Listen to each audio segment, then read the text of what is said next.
सरकार का पडते हे आता उघड झालेलं आहे। राहुल गांधींनी कसं मतदारांची चोरी झाली, मतांची चोरी झाली हे सप्रमाण सगळ्यांना दाखवून दिलं, उघड प्रेस कॉन्फरन्स घेतली आणि एकदा त्यांनी विरोधी पक्षनेता म्हणून शपथपूर्वक सगळ्या गोष्टी केल्यानंतरही निवडणूक आयोग त्यांनाच सांगते तुम्ही ॲफिडेव्हिट द्या।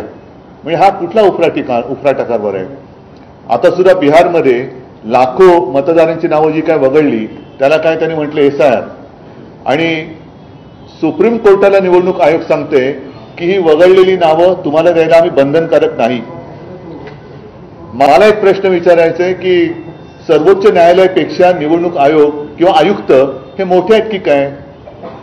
म्हणजे सर्वोच्च न्यायालयापेक्षा आपण असं मानतो आणि आहेत घटनेमध्ये की राष्ट्रपतींचे अधिकार हे सर्वोच्च असतात आहेत। आता राष्ट्रपतींच्याही वरती उद्या राष्ट्रपती नाही काही सांगतील तर निवडणूक आयुक्त हे राष्ट्रपतींच्या बरोबरीचे अधिकार दिलेले किंवा राष्ट्रपतींच्याही वरती आणि सर्वोच्च न्यायालयाच्या वरती अधिकार असलेले पद आहे का? कारण असं जर म्हणणं त्यांचं असेल की आम्ही तुम्हाला बांधील नाही तर मला असं वाटतं की हा एक तर सर्वोच्च न्यायालयाचा अपमान आहे। आता त्याच्यावरती सर्वोच्च न्यायालय काय निर्णय घेते हे आम्हाला बघायचं आहे, सगळ्या जनतेला कुतूहल आहे। Bureau report HN network.